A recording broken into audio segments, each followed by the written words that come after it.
and 250. Kindly make sure to download the Zingo TV app on the app stores of iOS and Android. When you download, make sure to rate, leave a comment. Both apps are free. And one more thing, Zingo TV is also available on Google Chromecast, Amazon Fire TV sticks, Roku sticks, and all smart TVs 2016 and forward. And without further ado, let's roll.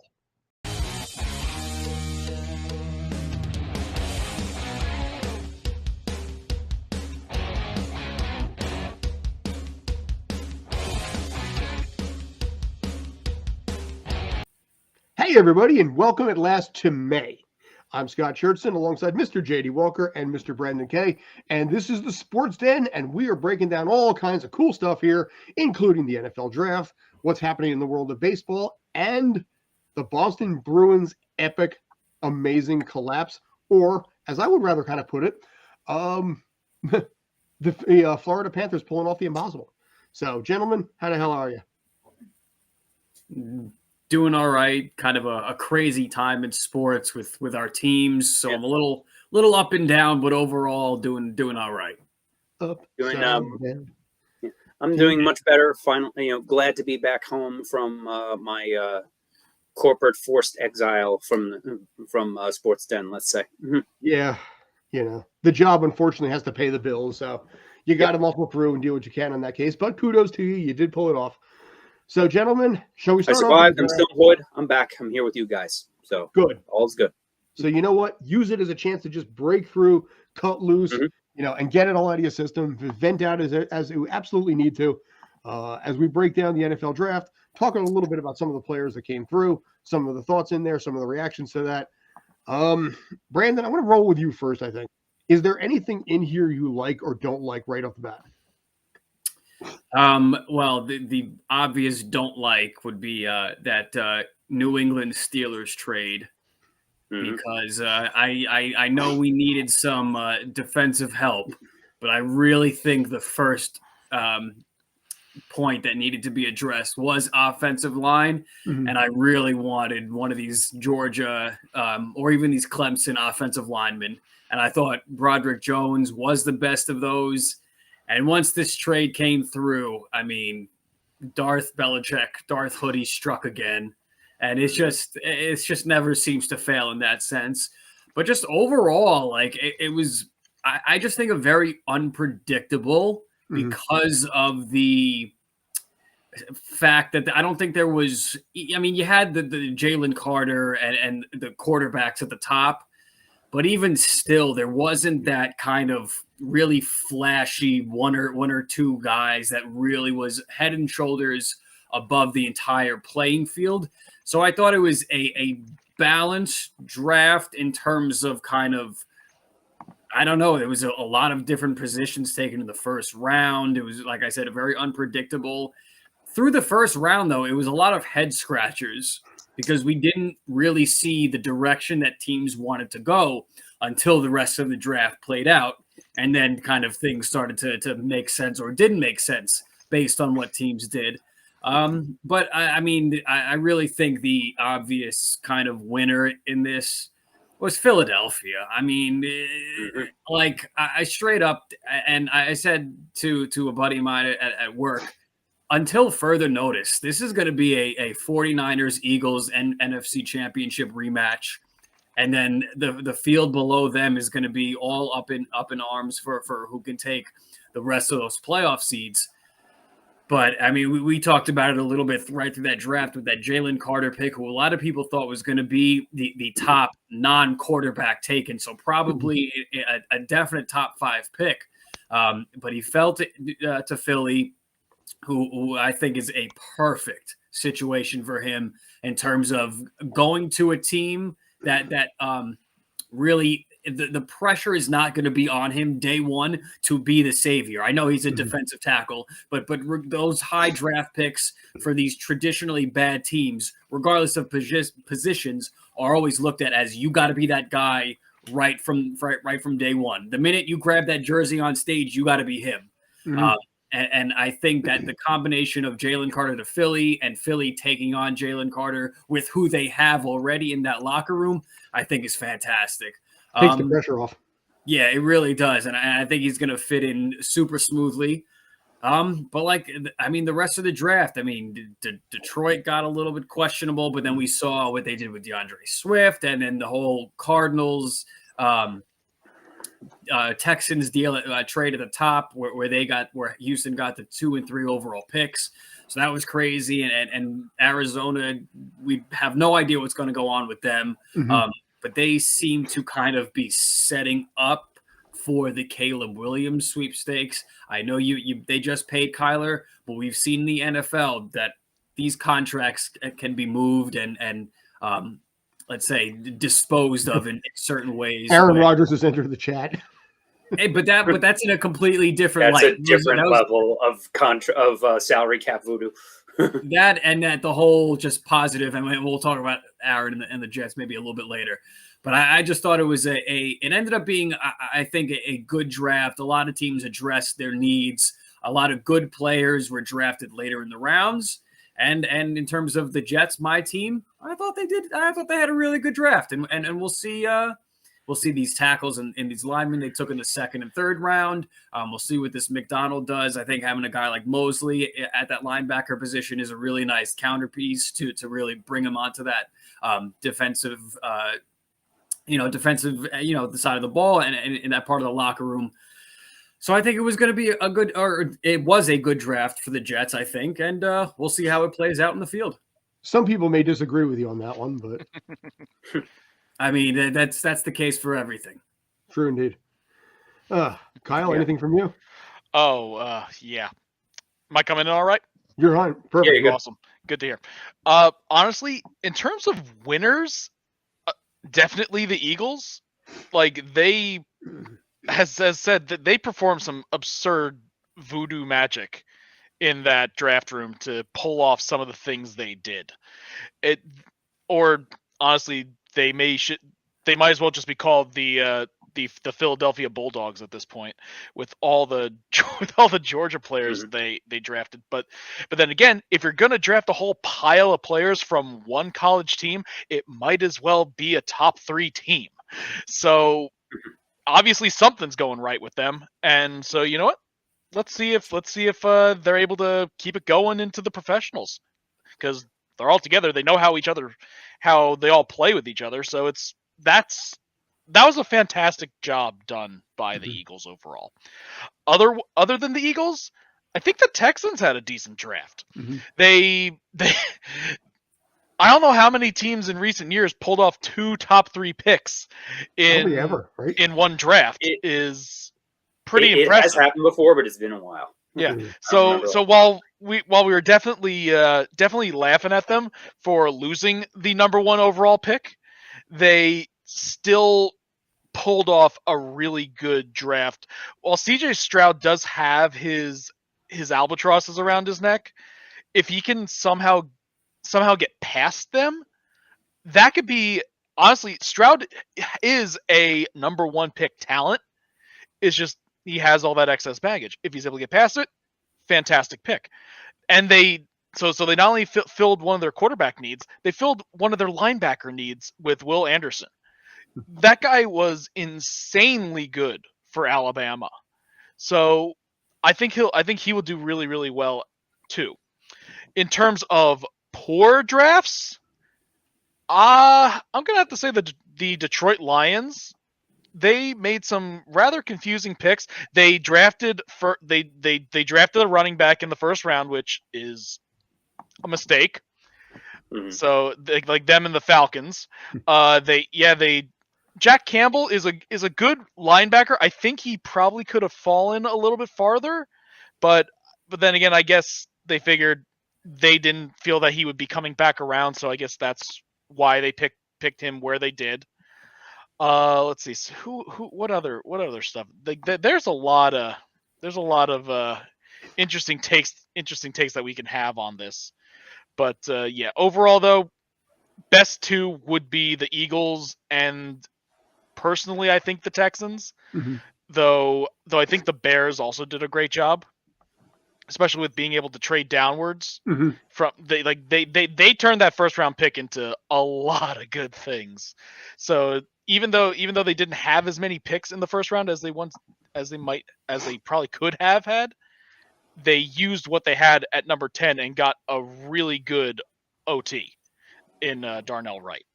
So they already have they found a potential franchise quarterback. Now they added someone who can protect him, and they knew that they would be able to get it without the first round pick. So they turned that first round pick into a 10th pick, as well as some other additional parts. And you know what? Good on them. So yeah, top 3 would be Eagles, Texans, and I would say the Bears. And Nice. Worst, I think the Detroit Lions. Now, in this case, actually, JD, I'm gonna, I'll go to you first. Do you have any thoughts? I'm gonna open up a question to you guys as soon as basically JD's done with his thoughts. Anything opinions on your side? First, I want to say that this was the most trades I've ever seen, and public service announcement: if somebody at your draft party has the idea to do a shot after every trade, tell them no, because six trades before the Jets came on the clock. If you want to see what that looks like, check out our Jets fans react to picking Will McDonald in the draft video. You guys can't handle your shots. I was very surprised by that. There's handling shots, even though it quickly became half a shots, plus beer and whatever in a very short amount of time. But wow, that the Bryce Young pick was relatively expected at the top. And I was personally surprised by Richardson going as high as he did. But the Colts needed a quarterback, as did Houston. So those picks were to be expected. As soon as the Aaron Rodgers trade went down, that included the pick swap from 13 to 15. I said, okay, it's only 2 picks, but the Patriots are in between them. Mm-hmm. Something is going to happen. I didn't know what or how exactly that was going to go down, but it did. And as a result, the offensive lineman that the Jets had their eyes on was off the board. So what I think happened is that with that player off the board, I think Douglas tried to trade down. And because everybody else that wanted to trade up already had, there were no takers. So they just went best player available on defense. They ran out of time, is what I think. It's because it was like a freaking fantasy football draft where the player that you had queued up gets taken the pick before you. Yep. So, and unless you have a backup ready, you're scrambling, and they use the full amount of time. So yeah. So that being said, I don't think the Jets had an overall bad draft, but that first pick was not good. I will say this is that although I've seen a lot of I've seen a few bottom 5 rankings for the who had the best draft listicles out there for the Jets. It isn't like that for me because, as far as I'm concerned, the Jets used a 2nd-round pick on Aaron Rodgers, which is the best edition of this draft. So I'm including that in this trade. Yes, I know I've gone on record here saying a lot for that. I'm not the biggest Aaron Rodgers fan, but he's here. There was no going back at this point. So let's roll and see what we got. But I will say that the getting Tipton, the center, might be messing up the name, the center from Wisconsin in the 2nd round, that could turn out to be a great pick from the Jets. Although they didn't get the offensive tackle that they needed until the 4th round, the one that they got from Pittsburgh, he's from New Jersey, so local guy. Carter. From Carter. He has the he had some knee issues, so that means he'll fit right in with the Jets offensive line.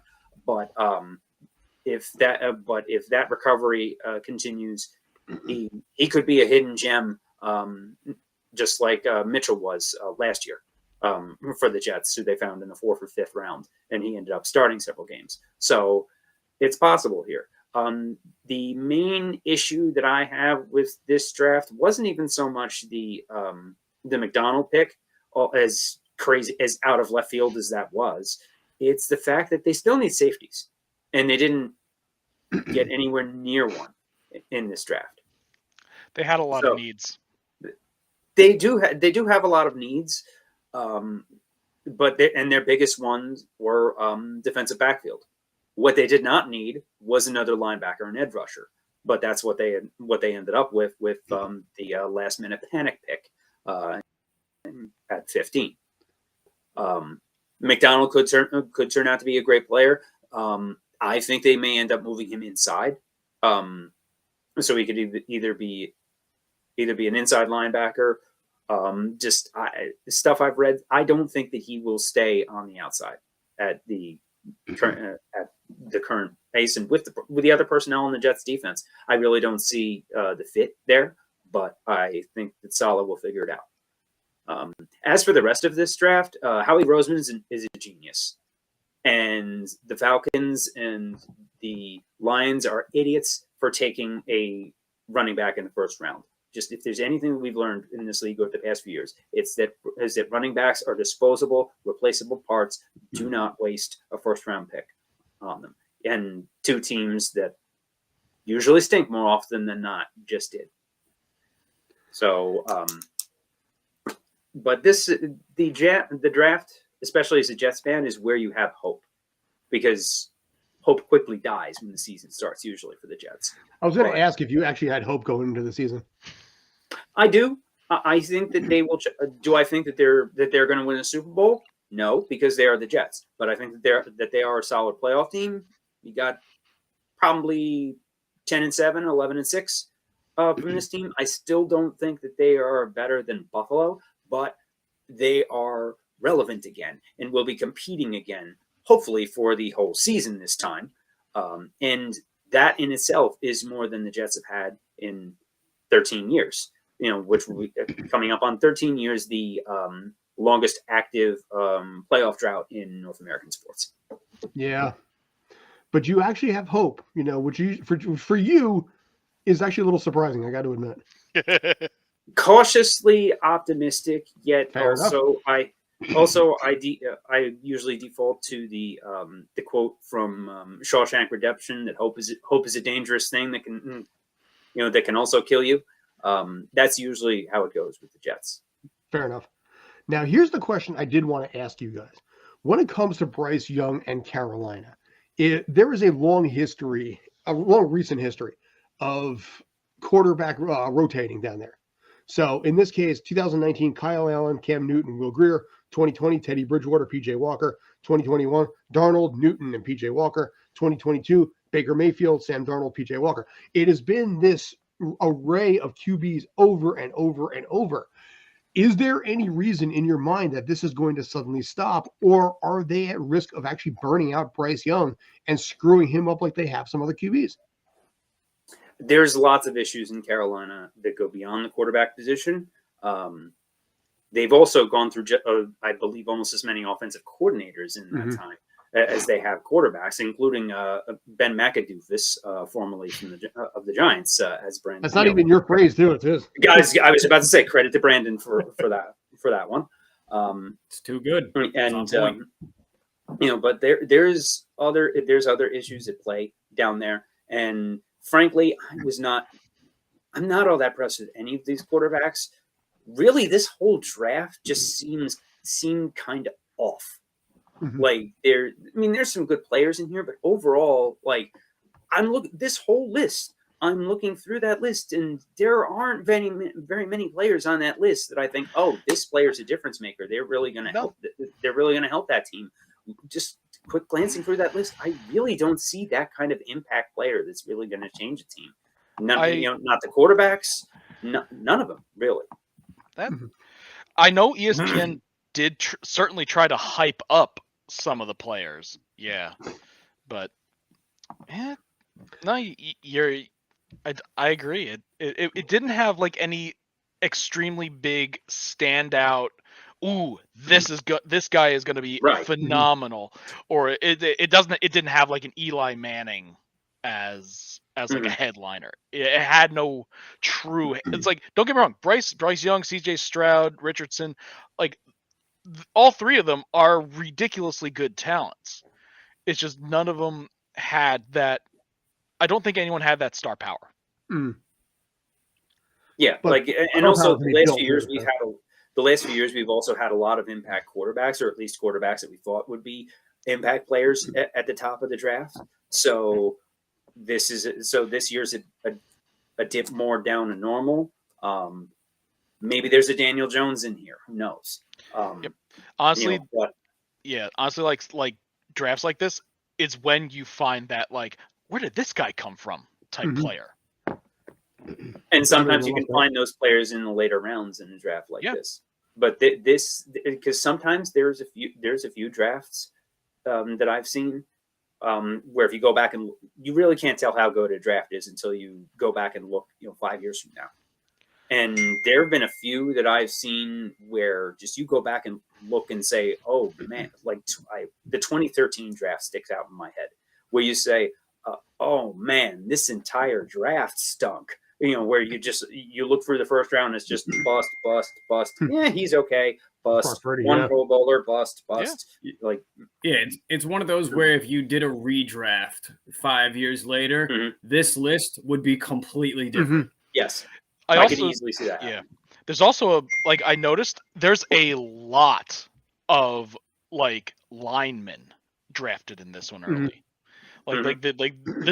This seems to be like a big draft of players who won't become household names, but will absolutely make a major impact for their teams. But in the non-highlight reel plays, you get your really good offensive tackles, you get your really good linemen.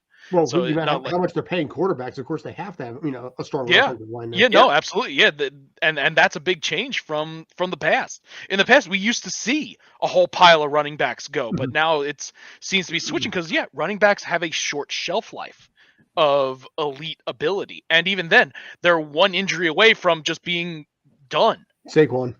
Yeah. Well, even then, Barkley's been making his way back, but that's been after 2 or 3 injury-plagued seasons. Yes. Yeah. He made it through last year. And yes, he did. With the impact he had. And he's not worth the money he's asking for. Yeah. Then again, so did so did Aaron Judge last year, and we see what happened there. But we'll get to the misery of baseball and all of that. Yeah. And as a commenter just said, you can find gems in the late rounds. Yeah. Nobody knew who Brock Purdy was last year. All the top 3 wide receivers went in the late rounds. Seattle got a really good wide receiver. Zay Flowers is a phenomenal wide receiver, and so it Baltimore that was a surprisingly good pick. It filled one of their major needs in a star or a potentially star wide receiver because they weren't getting it with their current crew.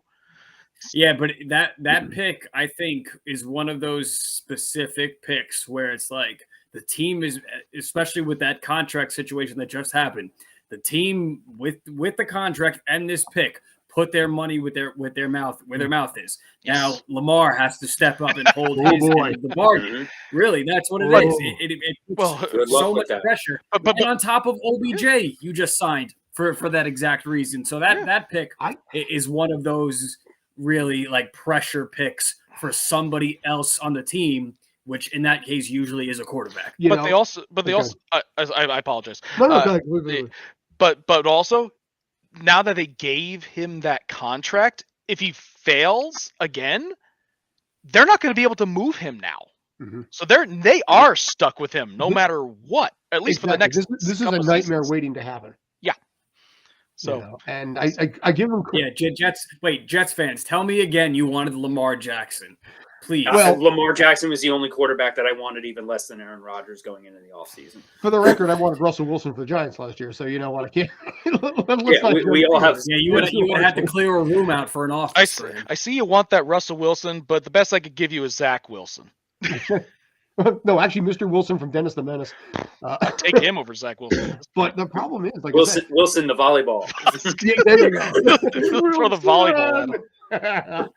But that is that is a disaster and a nightmare waiting to happen because, again, I mean, Lamar Jackson has missed 1/3 of his games each of the last 2 seasons, and he's still got the richest contract in history. So he is already injured and bulky to begin with. So this is not somebody who has a track record of being healthy. This is a guy who has a track record of being injured, and a running quarterback like he is, who is injured stays in the pocket more and loses about 35% of his effectiveness, just like that. So it puts more pressure on the running game, and in turn will allow the defense to be able to zone in and be able to be a little more focused, perhaps, on, say, OBJ, and his numbers will struggle. How long until he starts getting pissed off about the fact that the numbers are not going the way he wants them to? And the problem is, too, this is a Ravens team that, I mean, for some time now it's been, but there's no Ray Lewis or Ed Reed or even a Terrell Suggs in that locker room that when, Tish hits the fan, they can really calm the waters and direct the ship back in the right direction. This is a powder keg waiting to explode. They're being led by the circus. Yep. But as far as Jets management, Jets ownership is the problem with both of those teams. Well, JD, as you put out in the past, I mean, every time the Giants have success, the Jets panic. Giants win the Super Bowl, Jets added Favre. Giants win the Super Bowl, Jets added Tebow. Giants get to the playoffs for the first time, in New York, win a playoff game, and then all of a sudden they're like, "We're getting Aaron Rodgers and paying him $117 million next year." Yeah, well, it's better than playing Zach Wilson. That I mean, listen, and I will say that the Rodgers move isn't. At least we'll see how it goes on the field.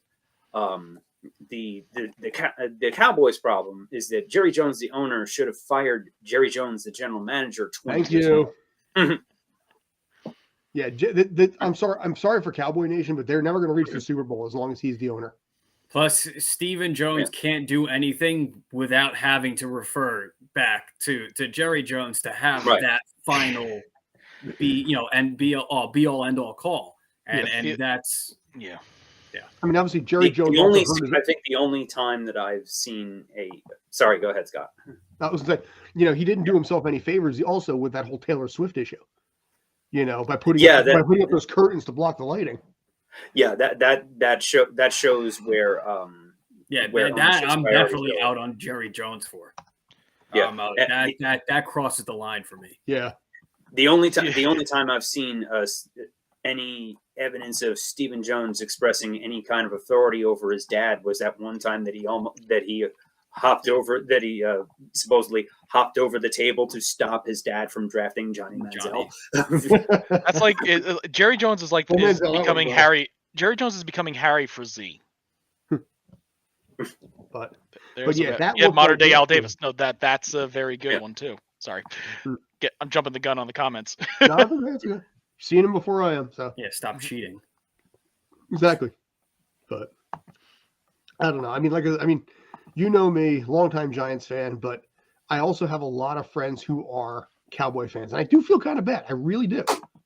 The Cowboys deserve. I mean, that is one of the most devoted fan bases out there, and they have not made it to the Super Bowl in 30 years.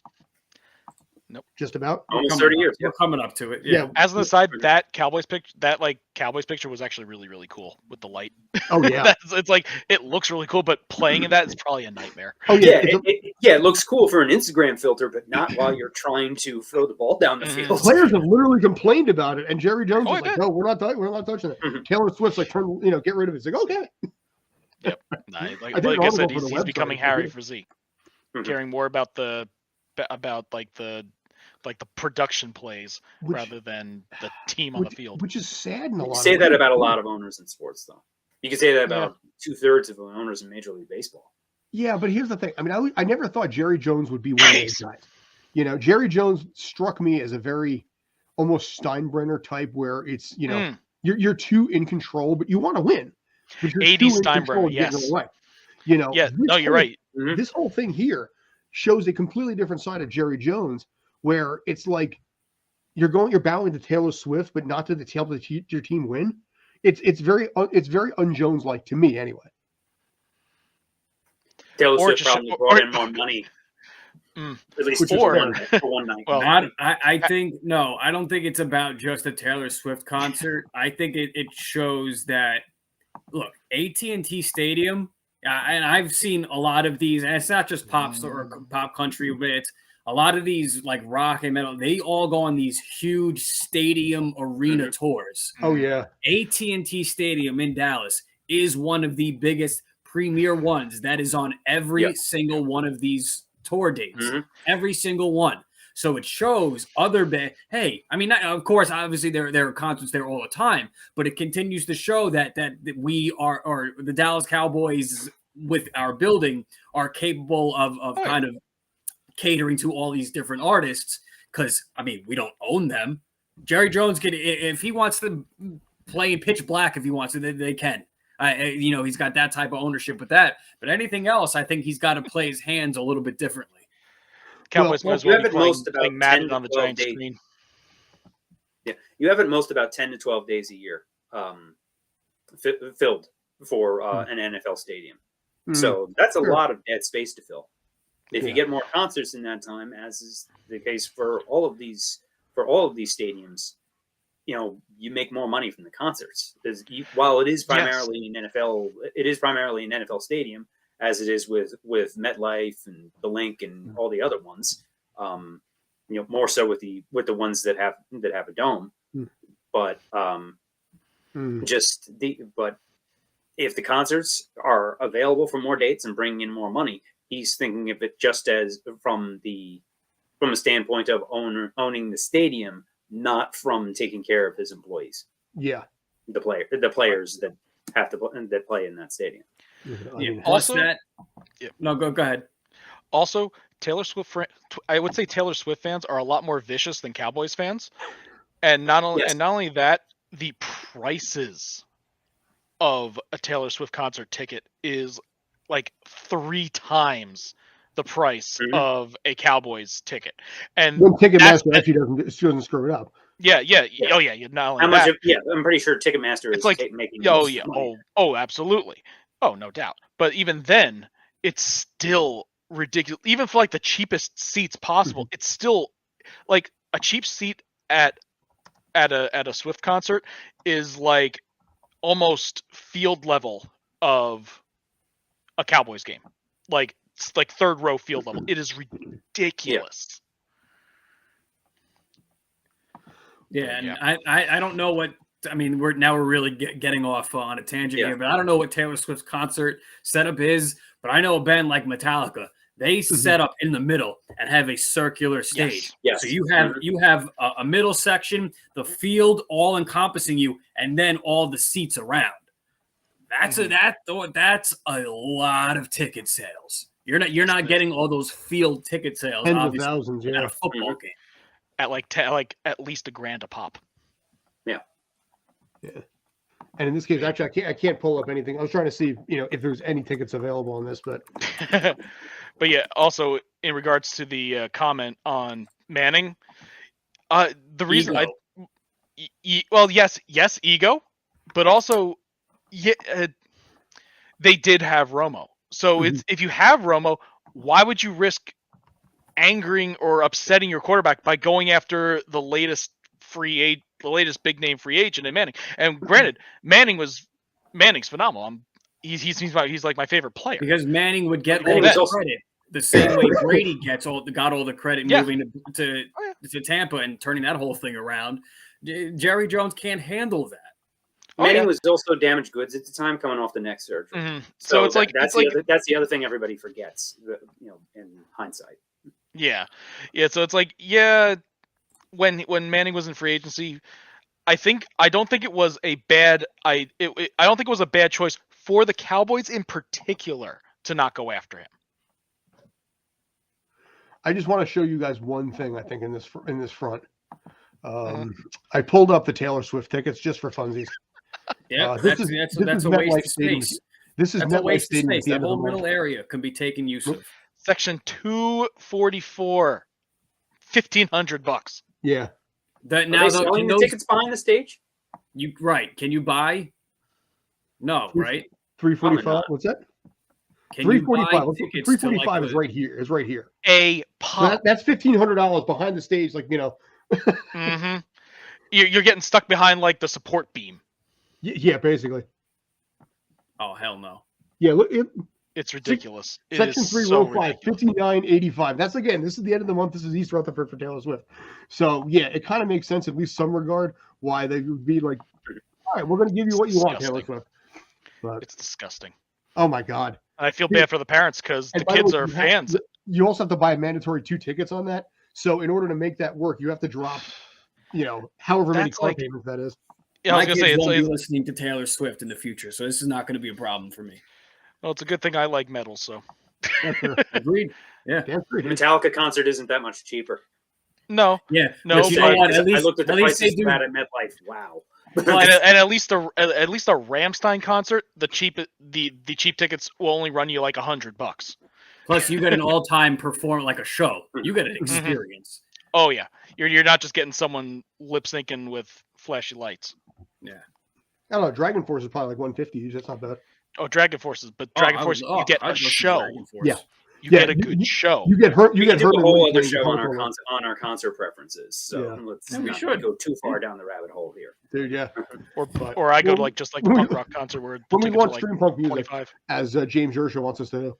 Mhm. Anyway, Nice. Boston Bruins, best record in NHL history, expected to just plow right through, collapse, probably one of the biggest collapse in NHL history of all time. And credit to the Panthers on this, but this suddenly opens up the entire Eastern Conference as to what could be. Mm-hmm. I think this opens up the entire who could win it all. Also true, but for now, Yeah. I was in for the Eastern Right, Conference. right. Hang on, I need to change for this segment. One moment. Okay.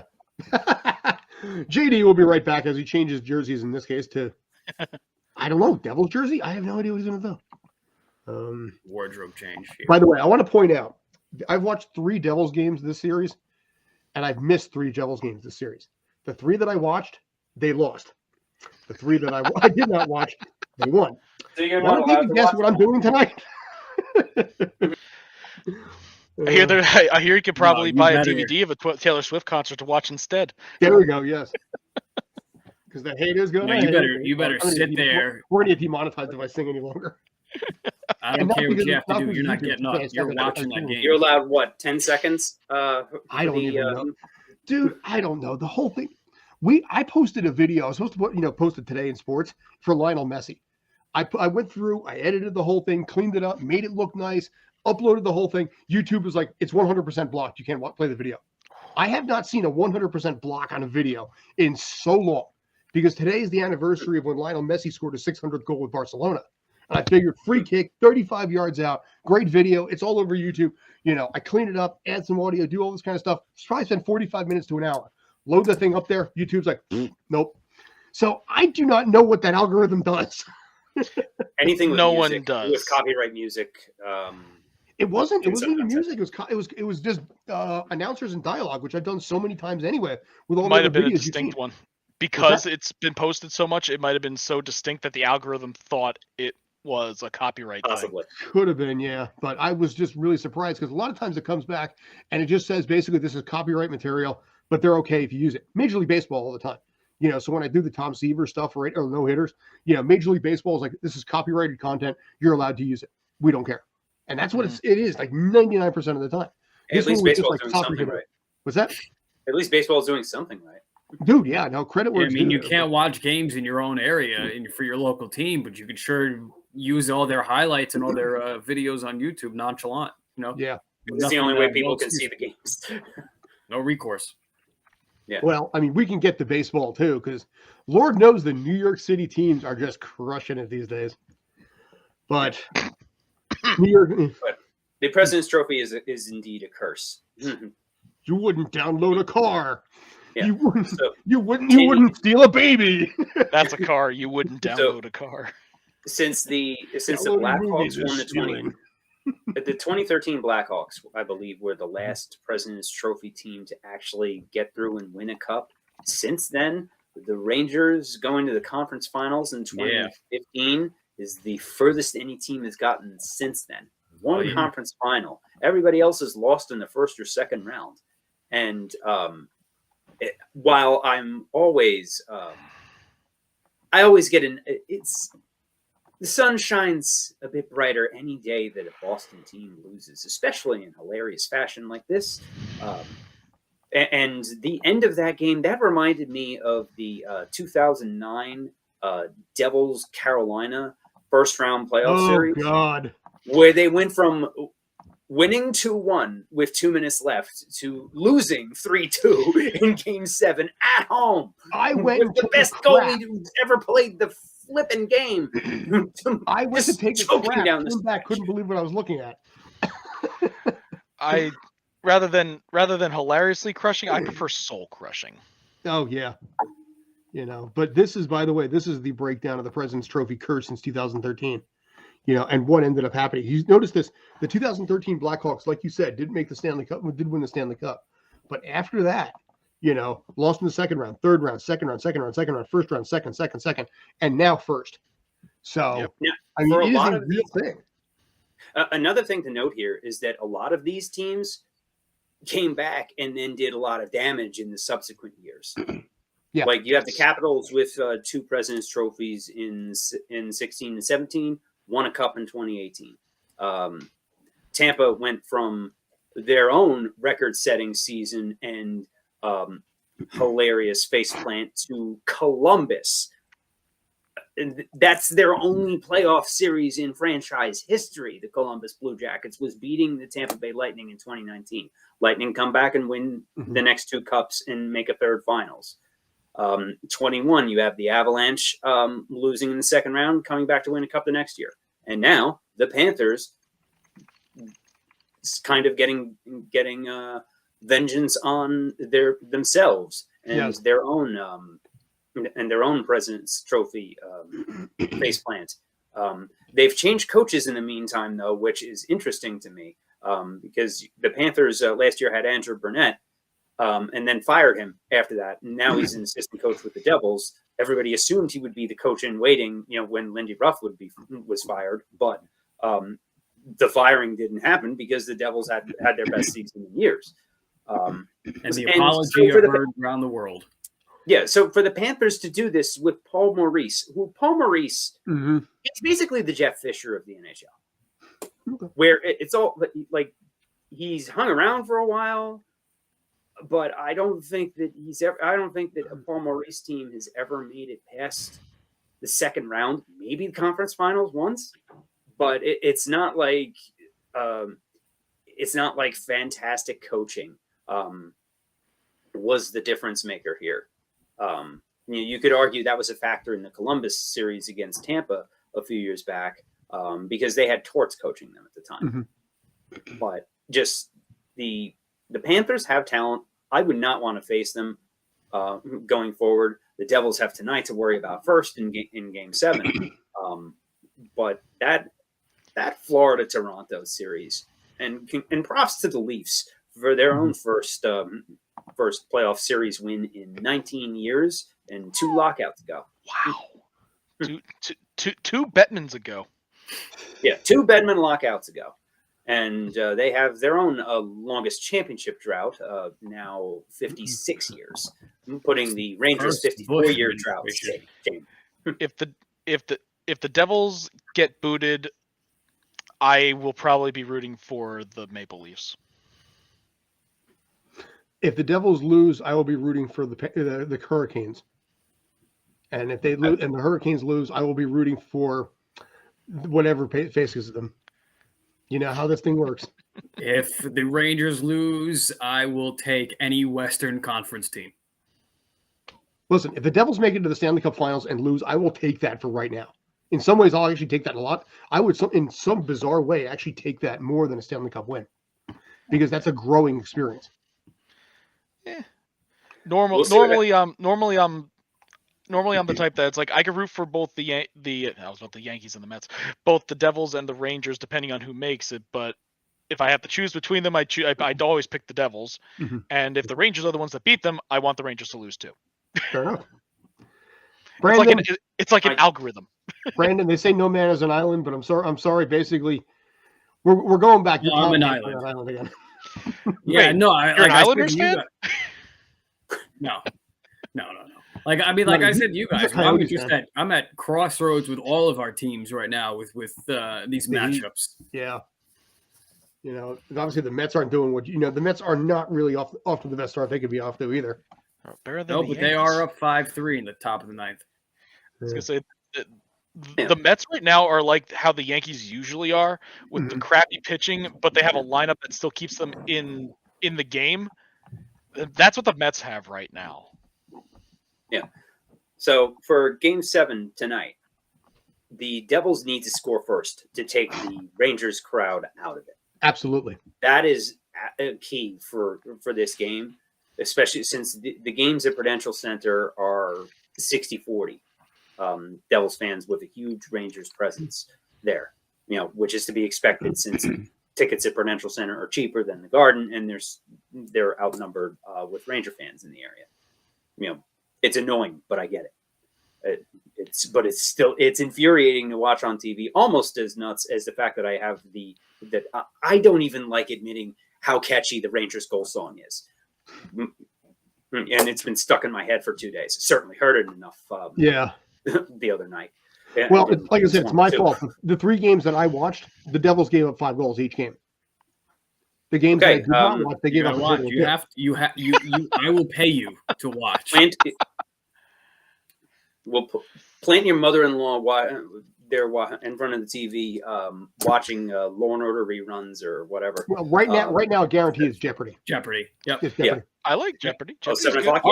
Yeah, it's 7 o'clock. It's definitely Jeopardy time. Right now. Oh yeah, I think the second round, double Jeopardy just started. I clearly bring this up too much. If you guys actually know what my mother-in-law's watching right now, I do apologize. It's 7 o'clock. Yeah, I mean we're just like, oh yeah, it's after 7 o'clock. Jeopardy time. No, we're all of the even at my younger age that we're all of the generation where at 7 o'clock, man, it was Jeopardy. That's it. Whenever we ate dinner at my grandma's house, it's like we had the TV in the room and it was either Bill Nye the Science Guy, Carmen Sandiego, Simpsons, or Jeopardy. Because we never really ate later than 7:30. Was it Alex Trebek with mustache or without? With. Okay, with back then. Mm-hmm. Yes. Yep. Yeah. Well, with. He shaved it like 20 years ago. Yes. Yep. Yeah.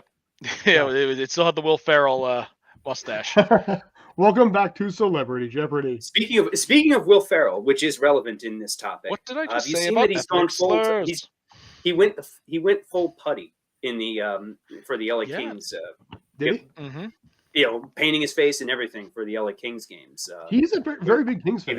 Even though they lost to the Oilers in the first round, but I'll find those and send them. They were great. You know what it is? You get these celebrity fans and things like that. Where you get Jack Nicholson with the the Lakers. Although he looks more like ICP in this one. Dude, actually, is he down with the clown? That is honestly actually better than the Putty. I gotta say that is so well done. Well, we wonder why the Kings just lost. Oh my goodness. Yeah. So.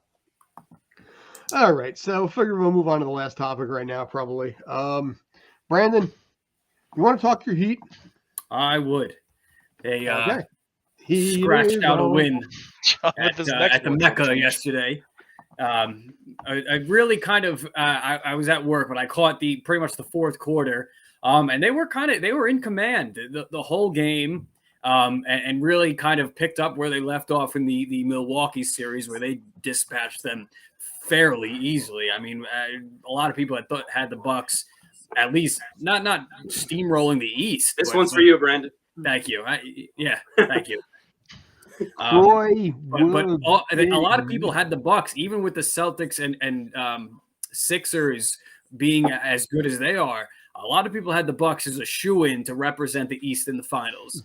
And the Heat without Tyler Hero, and yes, the Bucks had Giannis without for some time. But whenever Giannis was there, that was not the Giannis that we've seen.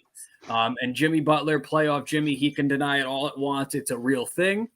And it's taken on in the second round as well. But we'll see. This Knicks team, I don't want to say I'm more nervous about than I was the Bucks, but I think I am, especially now that we are a game into this. Even though the Heat have a 1-game lead, it doesn't mean much so early in the series. But one thing, and I said to you guys, the ankle. Well, I think it was about 6 minutes to go. And he, I forgot who he drove on. Barrett, I think. he turned the ankle, and I thought that was it. I said, here goes Tyler Hero in the first round. Here goes Jimmy Butler in the second round. And I thought, I saw my Heat basketball life flash before my eyes. But the rest of that game for 5 minutes, I thought he had to come and shoot free throws, but he was hobbling. Mhm. I mean, he could barely move. And they were basically playing 5-on-4 at that point. And I thought that the Knicks should have done a better job attacking Butler, but then this is where they coaching caused an matters. ankle injury. Yeah, but this is where coaching matters, because on defense, Spo had them switch on the picks every single time, and it was mainly Kyle Lowry that took that main defensive assignment at that time, and he did a tremendous job. Caleb Martin had tremendous interior defense, had a great block at the end. Gabe Vincent with some threes and tremendous pace of the game. Kevin Love with a lot of key outlet passes that led to a lot of good transition play. And I thought that we know Coach Thibodeau, to be a defensive coach, but you can really see where his offensive mind lacks, because I thought that would have been, once that Butler injury came, I thought that would have been a perfect time to try and draw something up, and it just nothing. Nobody wanted to really take over. RJ Barrett tried, and the Heat were able to hold on. So right now Heat have taken home court, but this is just overall, not with just this series. This has just become a very apparent in the West too, that yes, it's good to have young talent, but stars are still winning. All right, folks. So thanks as always for tuning in. I appreciate it. Thank you, JD. Thank you, Kyle. Thank you, Brandon. Coming up on Tales from the Film Set, we are going to be breaking down Guardians of the Galaxy Volume 3. Our contest. Who is going to die? Get it right, win money. Anyway, until next time, thanks as always. Take care. Stay awesome.